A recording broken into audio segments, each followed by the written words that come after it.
Good morning.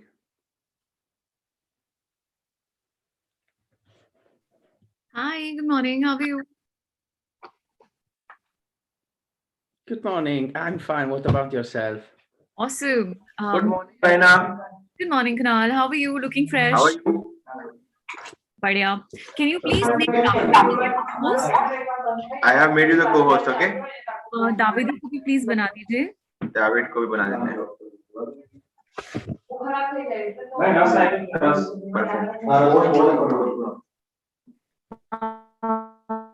David, can you also please check sharing the screen? Can you please check the share screen? And Kunal is the person at the technical department. He can help us with anything. Badya. Can you please make David co-host? I have made you the co-host, okay? David को भी please बना दीजिए. David को भी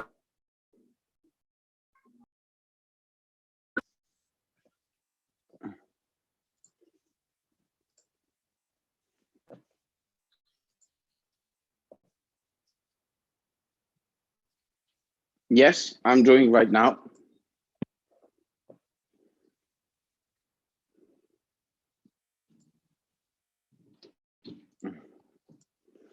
No. More esci. Sì.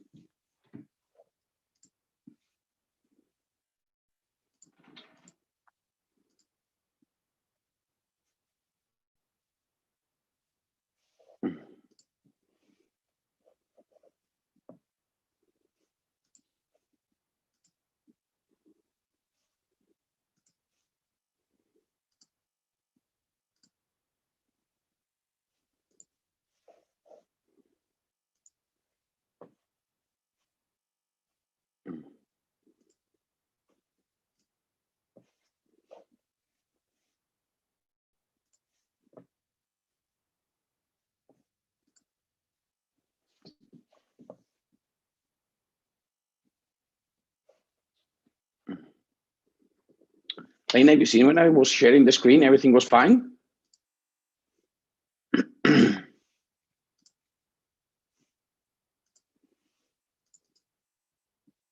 Yes, very well. I can see it very well. I can see your entire, actually, I can see your entire window screen also, or the background screen as well. Okay. So this is shared and this is fine. Okay. So I just need to start playing my presentation, right? Perfect. So I'll introduce you sharp at 12, like 10 minutes to go. Okay. All right. So how are things going? Everything is fine? Superb. Just session since morning. So I'll just take a 5 minutes quick break. I have to let everybody know that I'm coming online so that everybody joins us. Okay. Perfect. I will wait.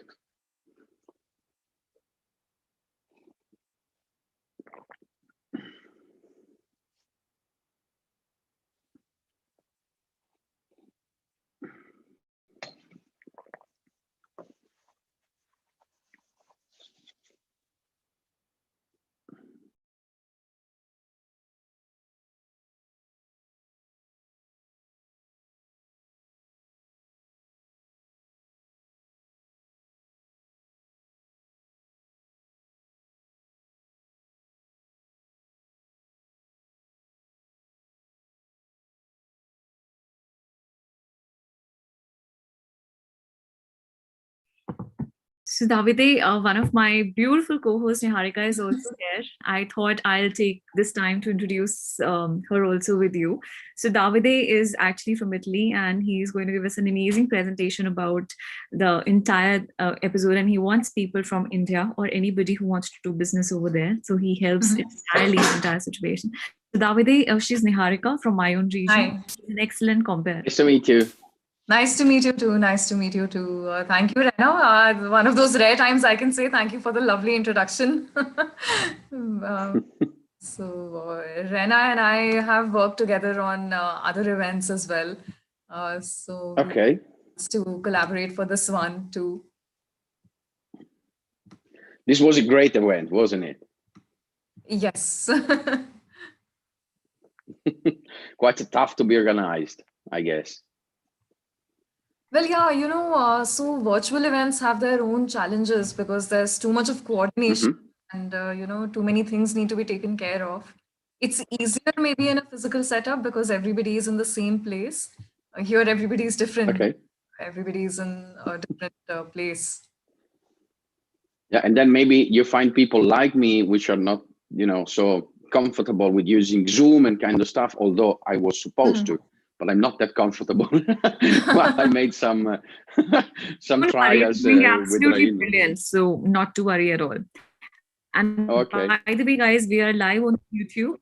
And if you wish to have that YouTube link also, I will share with you later. No stress. So anybody who is not in the session right now can easily view the session later, which is currently live on the YouTube, and the links will also be floated. Right. Okay.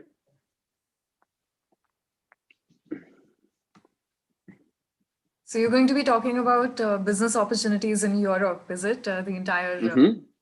Okay, great. Looking forward Yeah, to how to approach them from a legal perspective, indeed. So practical tools on what you should care about and what you should not be scared of. Okay. And then at I think at 8:30 Italian time, now it's 7:30. I will be in the Italian pavilion with our executive director. So I don't know, there would be a very short speech there as well. I don't know what to talk about. I will discover when I will be there. So you're a BNI member as It's well? great. Yes, of course. Okay, Since 3 years. Wow. Since 3 years. No, I really love BNI. But when I made my first year in BNI, after 3 months, I went to the worldwide convention in Warsaw, and it was amazing. I mean, almost 3,000 people. And the first question was, how can I help you? That's amazing way of doing business, an amazing way of behaving in life. So that makes the difference, You don't feel alone anymore. You don't feel alone. As an entrepreneur, you're always doing things for yourself, and you don't really have a lot of people who can understand what you're going through because of the challenges you face. But after coming here, that's not the case anymore. You get people who understand. Yeah, that's true. And especially because I moved from a big city like Milan. I lived in Frankfurt, in London, in Rome.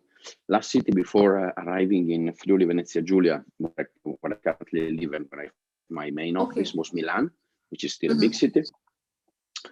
But the region where I live, where I currently live, is very closed. The mentality is very closed. It's a small region, so unless they know you, they don't trust you. So it's really difficult. And the worst feeling I had was feeling alone. It was so tough to get known by people and to know people. They all know each other, but they all do things together, but they do not open their doors. So it was very tough from a human perspective, from a personal perspective. And when I discovered BNI, doors were open with other people, and I don't care if then business comes out or not, if it's generated or not, but the feeling I had was I woke up in the morning and I was not feeling alone anymore. And that was important because it's you share your life with somebody, and that is great. I mean, then business comes automatically. If you like people and people like you, business comes out automatically, and this is how things go with BNI. So great job for Ivan Masner. Right. I think, because BNI also has a commonality. So wherever in the world you go, you identify with everybody who's a BNI member. There's a certain level of trust that gets established on its own when you're in BNI. Yeah. And I am an ambassador of BNI. And a regional ambassador, and that would be the next president of my chapter for the next 6 months. But the first time not the first time, but one of the times I had to give the speech as an ambassador and give a short presentation. The assistant director was supposed to give a short introduction of myself. And I asked him, what should you say? And he said, what you have done in your life. Okay. and I made a short presentation of what I've done in my life. And when I was reading that presentation, I realized how many things I have done in my life and how many things there are still to be done. And everything in between was loneliness when I came in Friuli Venezia Giulia.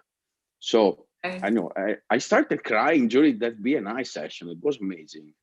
You know, the feeling was so strong that I wasn't able to talk about because the feeling was so strong. And okay, but yeah, BNI also takes your emotions out, right? So Right. Absolutely, yes. So I've been to Italy long back, I think when I was a teenager. So we went to okay. a lovely place. So we went around Rome on foot.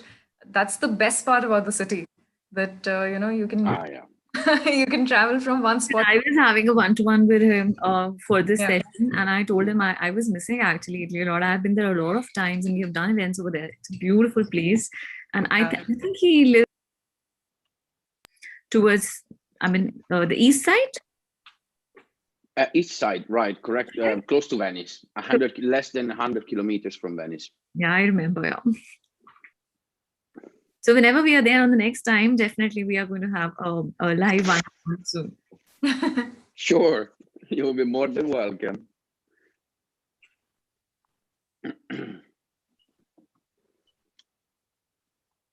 So it's 11:59, Rena. What time would you want to start? Another 10 seconds to go. Davide is absolutely ready, I guess. I think so, yeah? Yeah, Let absolutely. me close this one for any noise. Okay.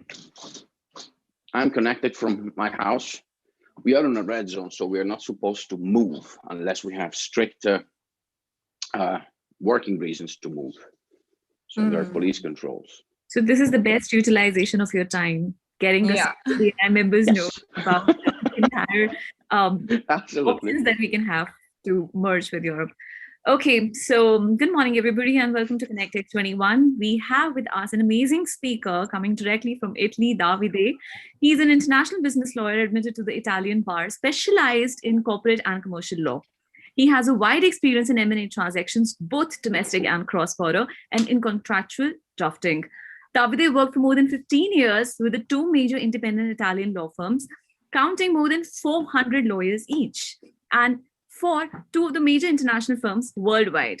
He's also gained an extensive in-house experience working for multinationals. Davide is married with Lizia and has one kid named Filippo. Over to you, Davide, and all the best. Thank you, Raina. Good morning, everybody. It's a pleasure meeting you. What we are talking today about is approaching business opportunities in Europe. I'm very glad to be here with you today. It's an amazing honor for me to try to give you some practical tools on the technicalities of the legal framework in Europe.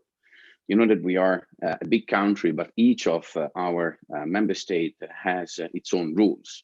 So although the European Union is trying to give uniformity on the legal framework, not always the outcome of that activity is appreciable.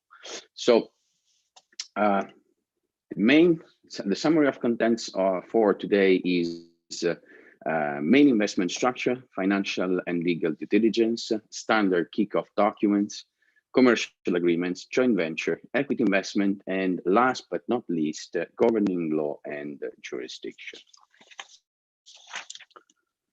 Okay, the main investment structure we can usually have in doing business, not only in Italy, but everywhere in the world, are business partnership. So we start with commercial agreements, standard commercial agreements, distribution agreements, agents agreements, supply agreements. We will see them later on in details. And we will try to understand the differences between the legal regime we have in Europe. Then once you have a successful business with a partner started from a standard, let's say, commercial relationship, most likely you will want to jump into a step 2, which is joint venture, which can be both contractual joint venture or equity joint venture. The difference between a contractual joint venture and an equity joint venture worldwide validly is a contractual one is only based on contract, Whereas an equity joint venture is based on a company incorporated by 2 or more partners, shareholders, which will make different contributions to the business and then share the outcome and the turnover of that company. Step 3 of let's say an investment structure is equity investment, which is substantially different from a joint venture from a legal risk perspective. And we can go for sure for a majority shareholding by majority of a company or a minority shareholding. Okay. Standard kickoff documents. Let's say that everywhere in the world, each and every business transactions always start with the non-disclosure agreement or with a memorandum of understanding. This is true for Europe as well. We are quite used to have non-disclosure agreements, although usually they are not really well drafted, and memorandum of understandings as well. So first of all, please let me say that it is very highly recommended not to underestimate the content of a non-disclosure agreement, especially because some people tend to include in a non-disclosure agreement provision that nothing have to do with the non-disclosure undertaking. Sometimes I have seen in my life non-solicitation clauses in a non-disclosure agreement. So you do not solicitate my employees, but that is nothing that has nothing to do with non-disclosure agreements. So never underestimate those kind of documents because they may be dangerous in terms of undertakings and obligations you are assuming. It is of a highly importance that in a non-disclosure agreement, especially in when you deal with the European jurisdiction, you have a clear and wide definition of confidential information. The reason for that is very simple. We have different rules on the definition of proprietary information. So what is your company secrets and know-how and way of dealing is not automatically covered by the law. So you have something which is protected by the law by default as a matter of law, but many things are not. So you should be quite wide in the definition of confidential information, and you have to secure the fact that information like your know-how, list of customer, list of suppliers, projections, definition, patents, trademarks, whatever, registered or not, doesn't matter, are covered in that definition. That is of a high importance. Always be careful about having a clear term in the non-disclosure agreement, because sometimes you have agreements and undertakings of non-disclosure that have no clear termination. So you assume a liability, you assume an undertaking, but it's a never-ending undertaking. And how you terminate that undertaking under Italian law or under European jurisdiction, most of the European jurisdiction, you have to go to court and ask for a term to the judge. So have a clear termination period is very important. Okay, never be afraid of having a penalty clause in a non-disclosure agreement in case of violation of the non-disclosure undertakings. But be careful about having a fair penalty clause applicable. Most European jurisdictions allow a payment request under a penalty clause immediately just after request. So if I think you have violated that confidentiality undertaking, so under the non-disclosure agreement, you owe me $100,000, for instance. And if you have a clause drafted that way, it's quite dangerous because it's enforceable. What you have to have as a mitigant in that clause is a paragraph saying, yes, okay, not a problem. I'm gonna pay you that penalty, but if and when I will be sure after a court procedure that I have violated the non-confidentiality undertakings. So in case of proven violation, I will pay you that amount of money as a penalty. Never accept penalty clause without going to court, because it's very dangerous in the European jurisdiction.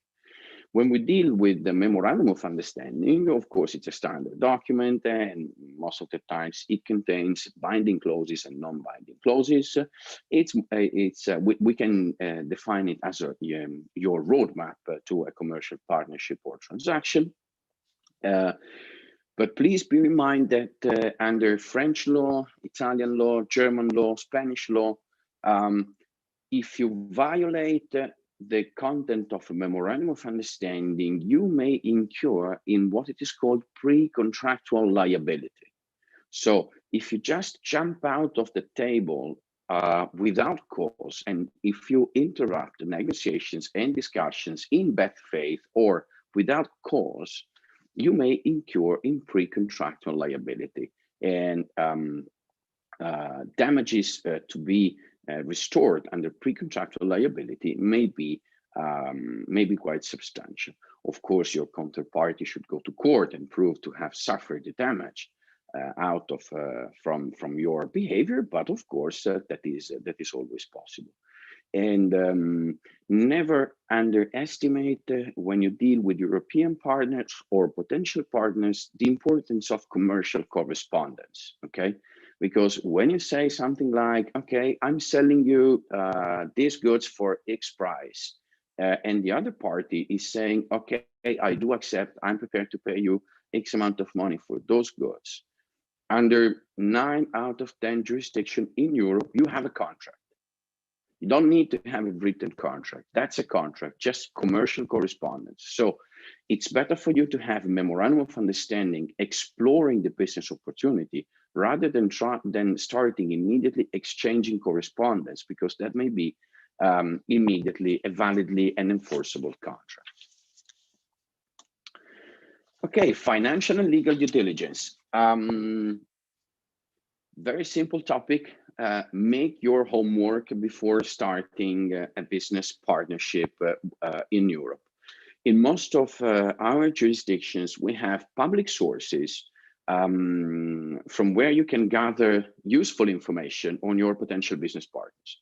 For instance, from the commercial register, and this is true for Italy, this is true for Germany, for France for sure, from Spain to some extent, not really for the UK.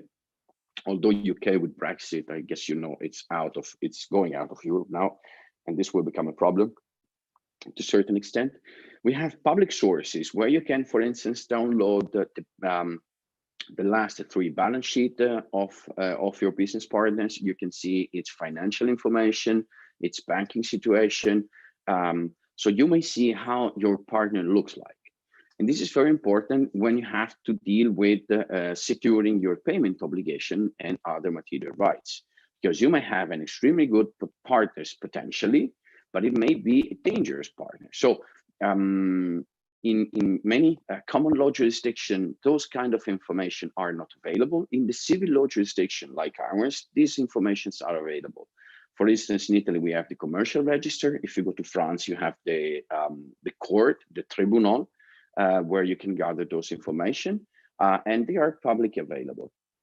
In some cases, you can also see if assets of a potential partner are mortgaged, pledged, seized somehow. So it gives you a very good idea on the situation of your potential partner and on its ongoing situation. So you can always keep monitoring the situation of your partner. Okay, commercial agreements now. We go with the key models of the commercial agreements that I guess everybody is acquainted with. So we have distribution agreements, agency agreements, supply agreements, sale and purchase agreement. And here we talk normally about general terms and conditions, either sale or of purchase.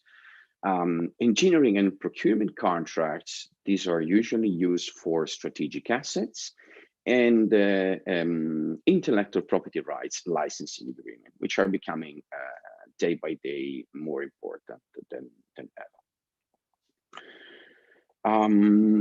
Let me tell you first that there are certain key elements on distribution, agency, and supply under most European jurisdictions, which have the same level of, which are on the same level of criticism. It's very important that you deal carefully with the clauses like exclusivity, non-competition, and termination in the distribution, in an agency, and in the supply agreement. Okay, first difference between distribution and agency agreement, I think everybody knows it. It's a burden of risk. In the distribution agreement, your distributor is bearing all the risk of payment default, whereas in the agency agreement, that risk is borne by all the final clients you have. When you talk about agency agreement in Europe, you have always to consider one major issue. The European Union is based on two, basically even more than two, but let's say two, for our purposes, two type of legal provisions. One are regulations, and second are directives. A regulation, a European regulation, is immediately applicable and directly applicable in each and every European Union member state. A directive is a legal provision, is a law provision asking to each member state to convert the content of that directive into national legislation. So it's not directly applicable. Let's say it's level 2 law provision. It's less strong. The European Union always tried to find a compromise dealing with agency agreements and to regulate them with regulation. But such an agreement has never been found so far. And we just have a directive trying to give uniformity to the legal regime of agencies under the European regimes. Each member state has been asked then to convert the content of that directive, which is the European Directive on Agency Agreement again. And we have 2 or 3 main let's say, milestones we need to bear in mind when we talk about agency in each European Union member state. The first is term and termination. So after 1 year of agency agreement, you have to, if you want to terminate the agreement with your European agent, you have to give 1 month's notice period. 2 years, 2 months, 3 years, 3 months. So as you may see, the notice period is increasing with the number of years of validity of contracts until the 6th year, whereby you always have 6 months of notice period. So you cannot simply say at the 3rd year, I'm going to terminate the agreement with 1 notice period. This would be considered not applicable, null and void, and would be automatically replaced by the law provision. And that is first thing. So you cannot get rid of your European agent unless in compliance with that provision of the European directive converted into national legislation. The second and more important thing is termination indemnity. What we have under each European jurisdiction is the right for the agent to receive a termination indemnity, which may be quite substantial if the agent has been able to increase the level of turnover of your company, which is a good thing somehow, and the prospective turnover is not changing following termination of the agency agreement. And there has been an increase in the market share that the agent, that your company has achieved through the direct activity of the agent. So it's my suggestions would be for you to carefully draft the agency agreement under each European jurisdiction, taking in due consideration at least those 3 aspects. When we talk about distribution and supply agreement, or also with agency agreement to some extent, we usually deal with exclusivity and non-competition. Now, with very few exceptions under the European jurisdiction, the non-competition clause, for instance, needs to be carefully managed to be valid and legally enforceable. First of all, non-competition shall have to be paid. If you do not pay a non-competition covenant, that covenant is not valid. And this is true under Italian law, German law, French law, UK law, Spanish law for sure, and Croatian law for sure, I know, Austrian law for sure. So as you may see, we are already covering most of the European countries. So first of all, consideration for non-competition and to some extent for exclusivity as well, if you are granted such exclusivity right, for your distributor or your supplier. So be careful on including that provision in your contracts. But again, this is not sufficient. You have to carefully define territory for non-competition, a period for non-competition or exclusivity, and type of products where the non-competition covenant relates to. With if any of those elements is missing, most likely your non-competition covenant will not be considered valid. So again, non-competition covenant needs consideration under most European jurisdictions, so you have to pay for that. Needs clearly defined limits for territory, period, and a kind of products. When we talk about skipping to point 3, oh sorry, there's a mistake. Sale and purchase agreement and general terms and conditions. Here is a never-ending story about, okay, I sent you my general terms and conditions of purchase. Yes, but I sent you my general terms and conditions of sale. So which is valid? Oh, probably the last one which was sent. No, that is totally wrong approach when you deal with European jurisdiction. We have general private, international private rules together with the international conventions on sale and of goods, like the Vienna Convention, that normally are excluded by the parties, or they make a use of Incoterms. But again, Incoterms is just, it's not a direct source of law. It's a source of law which comes after national legislation, European legislation, so it's less strong than the other sources. You always have to ask yourself, which are the rules I am working with when I use my sale and purchase general terms and conditions. Never give for granted that your general terms and conditions of sale, for instance, if you are exporting goods to Europe, are the one enforceable. You always have to double check not which was the last document sent, but which are the rules of private international law governing your transaction, which is totally different story. And this is especially important when you sell goods, because you may want to have a retention of title, a validly enforceable and legal retention of title on your goods, to be sure that you are not losing title and property to your goods unless and until a payment in full of the purchase price has occurred.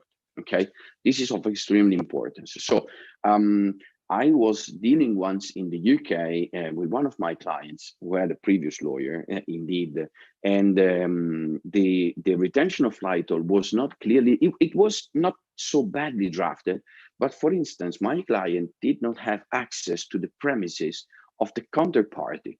So we were able at that time to prove that we had a valid retention of title. Our client went bankrupt, he was insolvent, and we were not able to access their premises to take our goods back. And for instance, under UK law, if you are not able to get, let's say, to take physically your assets back, your retention of title is useless. If your goods are put in a bulk and not separated from other assets, and they may be confused with other assets, your retention of title may not be enforced. So what you have to have in terms of retention of title, which is very good protection for you, because it allows you to take your goods back if you're not paid, is keep your goods separated in the storage. So give those kind of instructions. Keep your goods at my disposal if I want to get back them, in case you're not paying me the full purchasing price, and so forth. Engineering and procurement contracts, especially used for strategic assets. The most critical clause here is protecting your know-how. And the same is true for intellectual property rights licensing agreement. I would say that those two kind of agreements usually require very specific and detailed agreements, which may be of 20 to 30 pages, something like that, because what comes into play with these two specific things, especially with engineering and procurement contracts, most likely are mandatory law provisions concerning safety, security, mandatory applicable in each European countries. Okay, this was something on commercial agreements under European jurisdiction. Let's go to joint venture now, which I was mentioning at the beginning of my speech, are probably step 2 when you talk about business opportunities and approaching business opportunities. So let's assume you have a good partnership with a partner, and then you decide to co-invest with your partner, okay? So joint venture, first of all, in a joint venture agreement, we were mentioning before, we can have a joint venture, a contractual joint venture, so which is only based on contract, or we can have an equity joint venture, which is based on a company, a new co, so i.e. a new company, specifically incorporated in the jurisdiction you are choosing for doing a specific business, for pursuing a specific business. It is of high importance to define in most European jurisdictions purpose and scope of the joint venture. The reason for that is very simple.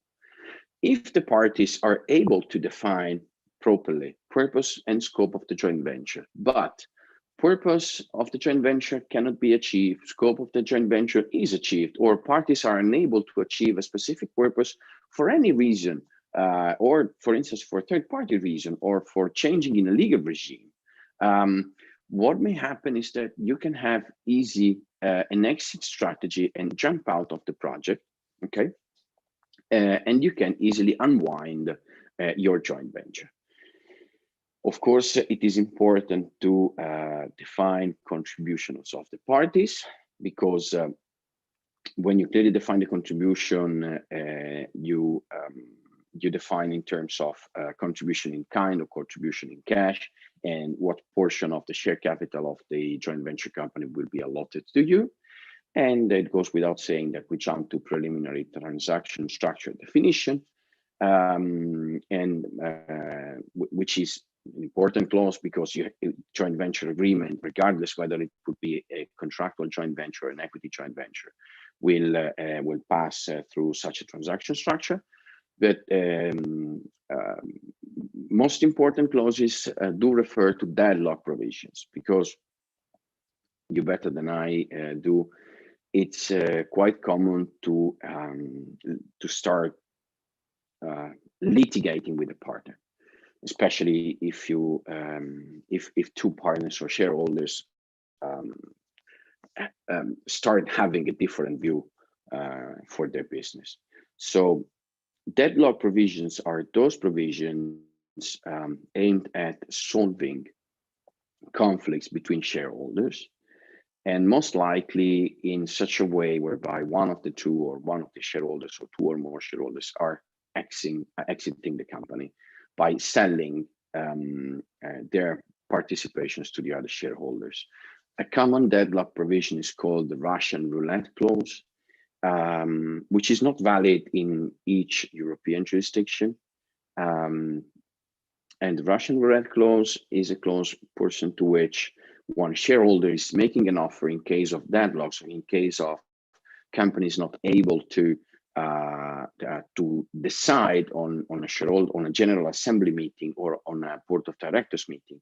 So there is a deadlock, there is a stop, and in such a case, the Russian roulette clause allows one of the parties to make an offer for buying out the other party which has in turn the right to either accept and selling, or for the same price purchasing the offering party. So it's a fair provision.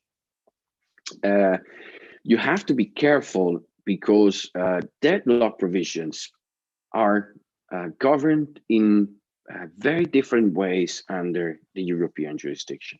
So UK is quite flexible. Germany is not that flexible. Italy is quite flexible indeed on, let's say, the type of clauses you can have.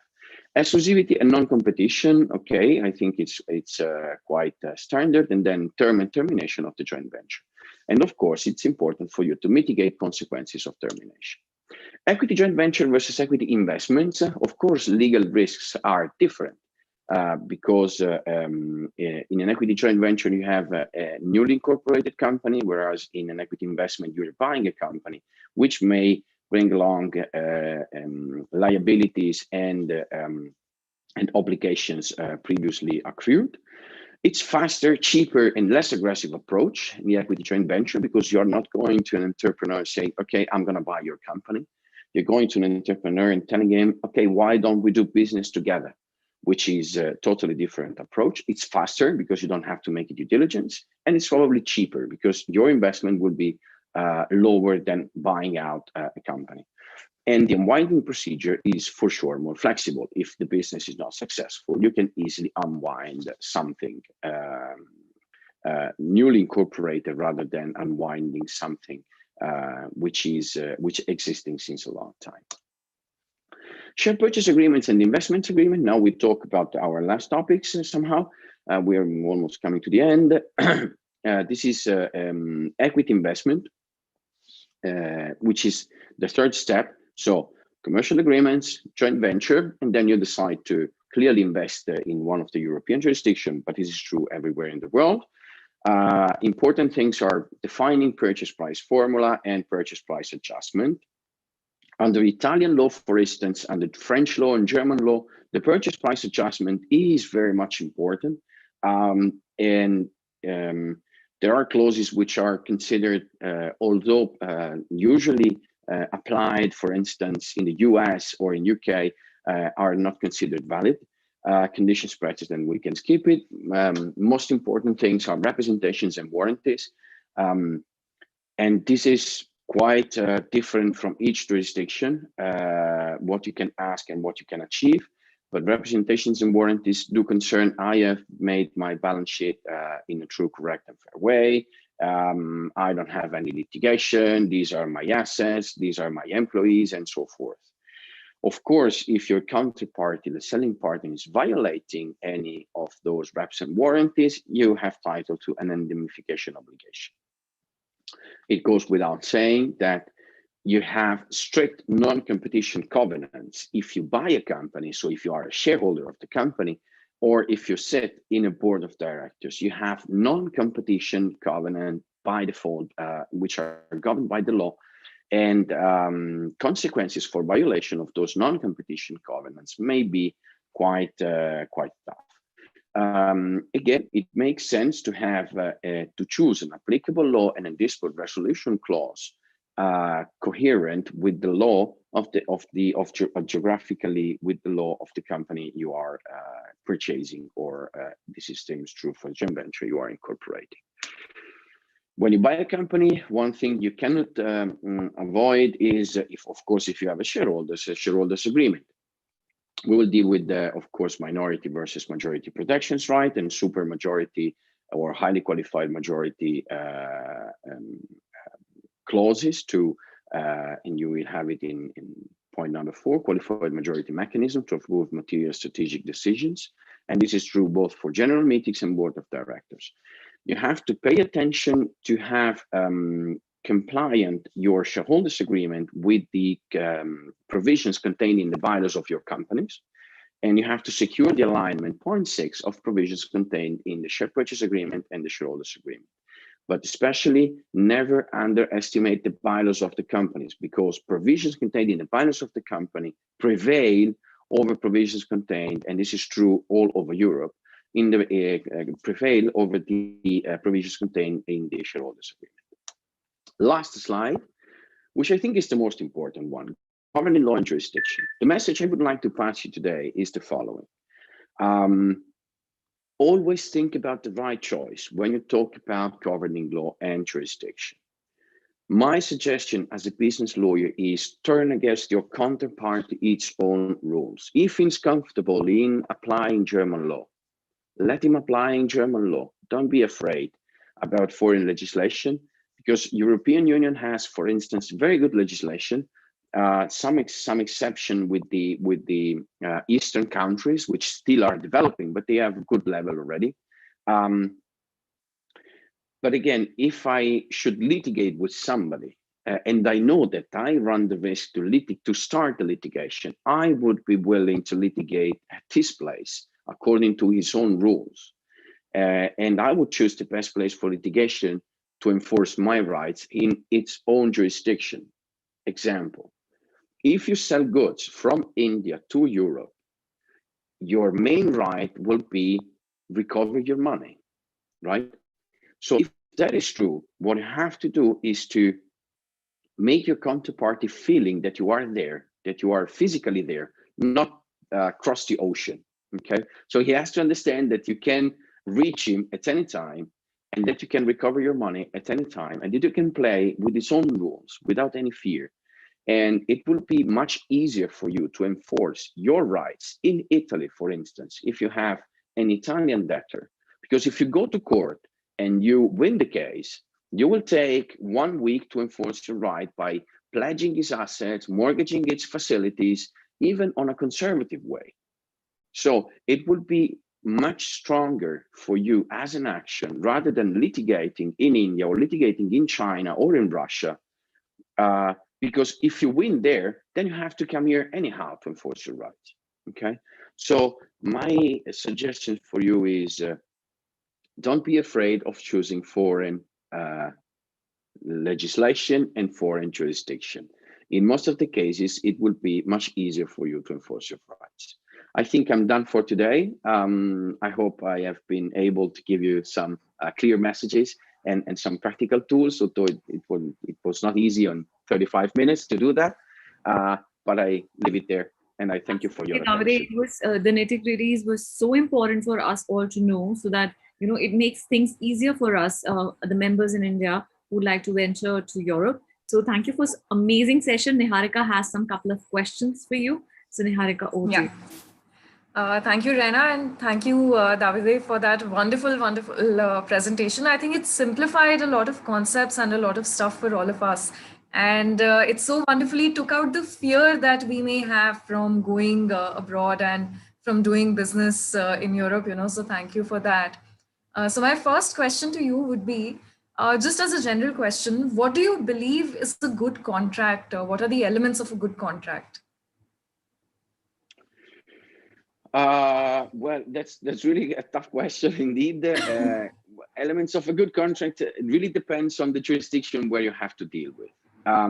But never underestimate the fact that what you believe is valid under your jurisdiction will be valid in another jurisdiction. So having somebody guiding you, assisting you, helping you in doing the right thing, I think it's the most important thing to do. But again, my last slide, I think, is the most important one. Don't be afraid of choosing the right governing law and the right jurisdiction. Even if you are not familiar with your, let's say, with a foreign jurisdiction or with a foreign law, don't be afraid to explore it and to have somebody assisting you with that, because it may be much easier to write a good contract under German law, for instance, if you have to deal with the German partner rather than to have it under Indian law, for sure. Okay, all right, great. So in your experience as a lawyer, what would you recommend? Would you recommend a joint venture or an acquisition transaction? I mean, of course, it will depend on the nature of business as well. But in your experience, what is better? What should one go with? Initially, I would go for sure with the joint venture. But this inbound and outbound, I have assisted many Italian clients in doing joint venture abroad as well, in India as well, in China as well, or in Russia, but also from foreign partners coming into Italy to make a joint venture. We are Europeans, especially when you deal with Italian law, we are quite conservative. Okay, Italian entrepreneurs are quite conservative. And if you go to an Italian entrepreneur, for instance, and you try to approach him by saying, I would like to buy your company, or I would like to become your shareholder in your company, 99 times out of 100, they will say, I don't care, you know, please run away. This will be their immediate reaction. This is not true, probably. This won't be true if you go there and you say, why don't we do business together? So it's much easier, less risky, and it's less aggressive approach. So, and following the joint venture process, probably you will be able to step in as an equity partner in the company of your potential target, okay? But structuring a joint venture is much easier than purchasing a company, and less risky because it's a newly incorporated company. So you don't bring, which does not bring with per se with the previous liabilities and you know, and problems. So joint venture. Yeah. Okay. So that clears out a lot of things, in fact. But when you say Italian or European businessmen are conservative, and they won't really want to, they won't really be okay with somebody wanting to buy a company or somebody wanting a stake in their company. So by conservative, do you also mean to refer to any other thing or any other kind of mindset, or is it just related to this thing? No, I think it's generally approach. I think it's a general approach. For instance, German entrepreneurs are less conservative. UK entrepreneurs are less conservative.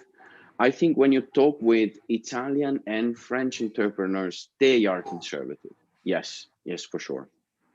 Okay, all right. And generally, how would you describe the consumers or the buyers there in Europe? And does it differ from country to country? Are the consumers as conservative in their mindset? For example, do they take time to adopt to a new product or a new technology in the market? Oh, no, not really. We jump into a new product immediately. We are not afraid of that. Sometimes we are too brave heart, I would say. Entrepreneurs are quite conservative, especially in the northeast of Italy, or in this is true for my country for sure. But consumers are absolutely excited when they see new products. So for each entrepreneurs who has a B2C business, I think Italy, but more generally Europe, is a very favorable territory where to sell. Especially Italy, I would say. That's we are quite amazing indeed. As soon as we see something new, we have to try. You know, there's this kind of approach. We have to try always something new. We are never happy with what we have. This is not true maybe for entrepreneurs, but it's for sure true for consumers. Yeah. Oh, okay. So that means Indian businessmen should go there sooner because their products will be accepted in the market.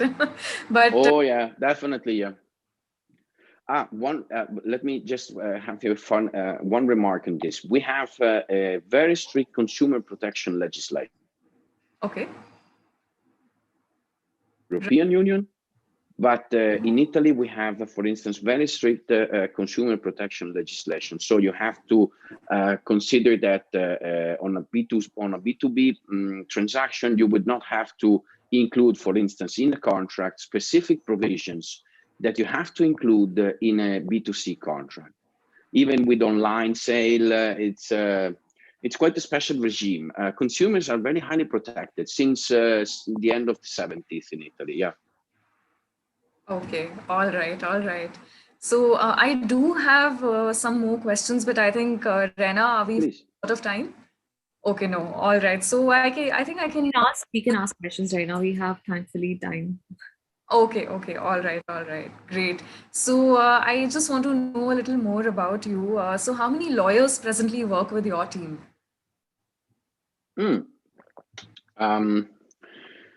We are about 50 lawyers. We are about 50 lawyers. I'm founder of this Italian law firm.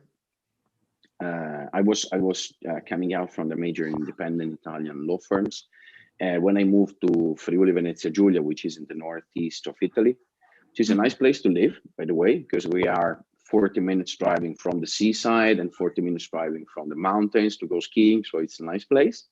But you cannot avoid having an office in Milan, for instance, if you want to be a business lawyer. So what I managed to do was to set up, to create a network of legal boutiques, and each of us has its own specialization in law. So we have experts in European law, experts in IP law, litigation, whatever. So each of us has its own boutique, and together in the network, we count about 50 lawyers working on an exclusivity basis.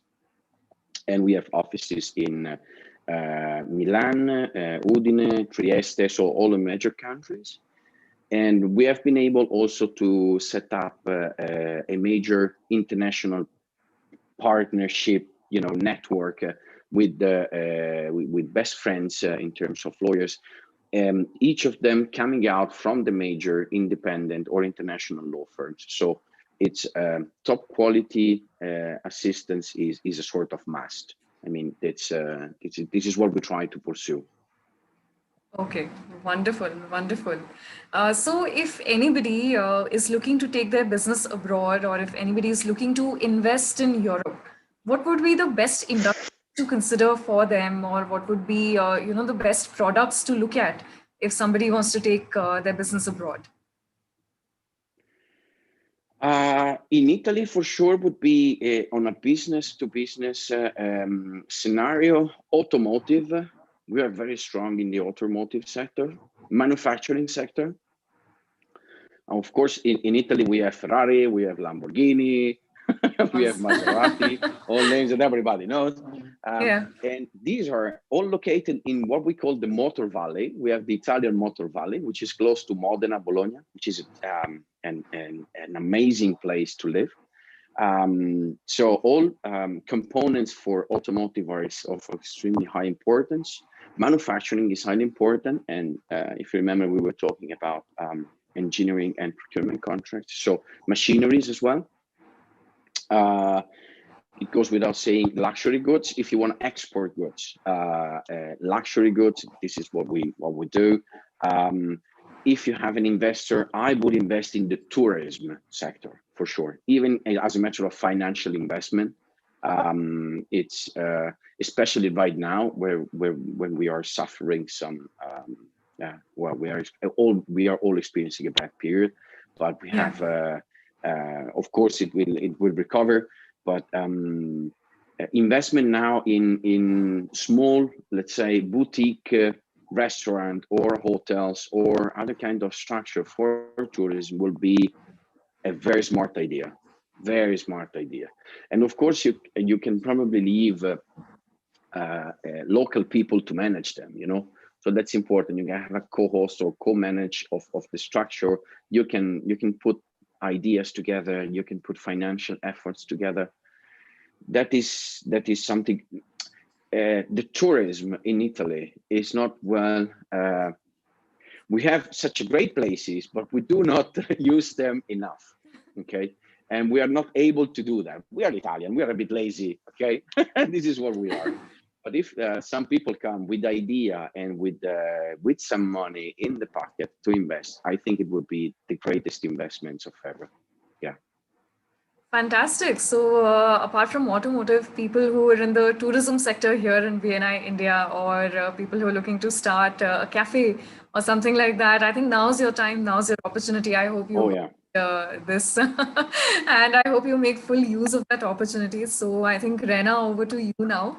Well, that's all I had to ask right now, but I'm sure. Meanwhile, thank you so much, Niharika, for giving us these answers on everybody's behalf who's watching this entire session right now. So, Davide, would you mind sharing your information on the screen right now so that any members who would really want to connect with you, it'll be easier for them? Sure. So, yeah, so members, here you go. You can see his number, his name, his all details. So, in case you're planning to venture or do an investment or kind of do mergers, he's the right guy to approach. And here are the details. And for any other advice you would like to share with our members, like what will be the first and the most important step for anybody who's planning to venture? in Europe? Have a good lawyer. Fun indeed. Good one indeed. Good one. So Find a good lawyer. brilliant, brilliant. And members, I'll let you know that he's already a member and he's on a regional role at the region. Davide, which region are you from? Friuli Venezia Giulia region, the northeast one of Italy. Okay. And my chapter name is Victoria. Okay, brilliant. Any last words that you would want to share with our viewers right here? I beg your pardon, can you repeat, please? Any last words would you want to share with the members who are watching this entire session before we formally end this session? Sure. It was an honor being here with you today. Thank you for having given me the opportunity to talk to such a great audience. And I hope to see you soon again and meet you maybe on the next event you are going to organize. So you really made a great event. So it was really a pleasure and an honor being here with you. Thank you very much for your attention and I hope to see you soon. Thank you so much, Davide. On behalf of everybody right here, and Niharika, we really thank you for being a part of ConnectX 21 and loved having you over. And thanks again. We'd love to see you soon. Thank you. Bye.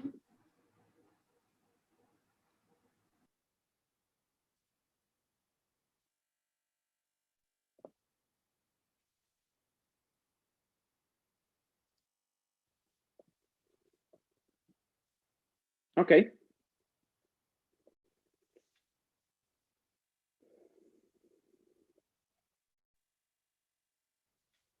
Niharika, are you there? Yes, I'm here. I'm here. Yeah. So I think Was it good enough? I think it was brilliant. You know, I was listening, and the way you broke everything down step by step, I think it was brilliant. That's the reason, you know, I said the same thing in the end. It has really simplified concepts. Because when you're an entrepreneur in one country and you want to go on to the next, or you want to venture out, so you may not know where to start. It's like a shot in the dark. But the information that you gave, it simplified everything. So it was great. Okay. Thank you very much for this. I'm very glad to hear that. Okay, now I'm say thanks on my behalf to Raina, please. Absolutely. Now I'm jumping out, having a coffee, and then entering into the Italian pavilion with my executive director. I don't know what I should talk about, but yeah, okay, Sure. let's see what is coming out. I need a coffee. Of course, I think it's pretty early for you, right, in the morning? No, now it's 8:30, so 8:20. Ah, okay. But it's okay. Yeah, but it was nice giving this presentation. So I don't know how many people were listening to it. Maybe just a few. I don't know. No, I think we'll have the data in some time. I'm not sure. So in case we can, we'll ask the team to let you know. Yeah, I would be curious about it. And but it's also for me useful to learn how to do things, you know. True. Because it's quite easy to become emotional when you know that you have many people listening to you. I'm not a public speaker indeed, so need to make some to develop an expertise on that. No, but it didn't feel like, you know, it didn't feel like you're not a public speaker like you say. Oh, really? Natural, yeah. Okay. Good to hear that. Okay, then I thank you very much, Niharika. It was really a pleasure meeting you. And I hope to see you soon again somewhere. Definitely. I think I would love to connect with you on BNI Connect. So probably I'll sure. Please. Right. Do so. You know, I'm because waiting for you then. also I would love to know more about the media landscape and industry in Italy. Yep. Since I belong to this space, so it'll be good to have that knowledge with me, and it'll be good to understand what it's like. Not a problem. Yeah. It will be my pleasure. It will be my pleasure to assist and help you with some ideas or tips or tools if I would be able to. So sure. Please connect and we will do something. I have a style, by the way, but I don't. Everything was so fast because I made the application at the very last minute. So, and I'm a bit busy currently, so I don't know how to use the style. So I'm jumping out in, taking a look and connecting some contacts. I don't know. next week I will follow up on everything. Sure. And see. So please, if you visit the stall, it's the name is under DG Legal, okay, Consulting. The stall number is 617, I guess. So Okay. feel free to pass there and leave something if you wish, and I will be delighted to come back to you and give you all practical tools I can give it to you, or ideas, or share with you my idea or knowledge, whatever. Definitely, definitely. Would you just give me your email ID? I'll note it down in case I'm not Sure. through to BNI Connect. So I'll find you through this. Absolutely. Yeah. So is D like David dot Galantini. So it's DAVIDE, right? No, no, it's just D like the initial letter of David. Okay. Dot Galantini. Galantini. Yeah, if I can chat it to you, right? Okay, yeah, sure. D punto.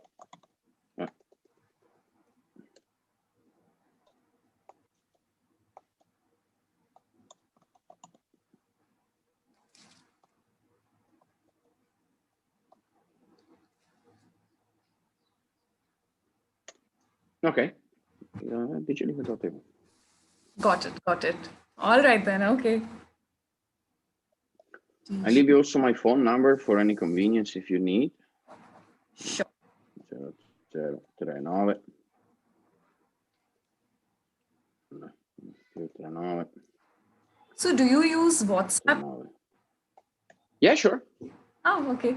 That 496-032-887. This is my phone number, +39 346-032-887, so you can WhatsApp me something, and Okay. we keep in touch. Sure. All right, great connecting with you, David, and we'll definitely keep in touch. Excellent. Thank you very much once again. Take care. Take care. Bye. Bye.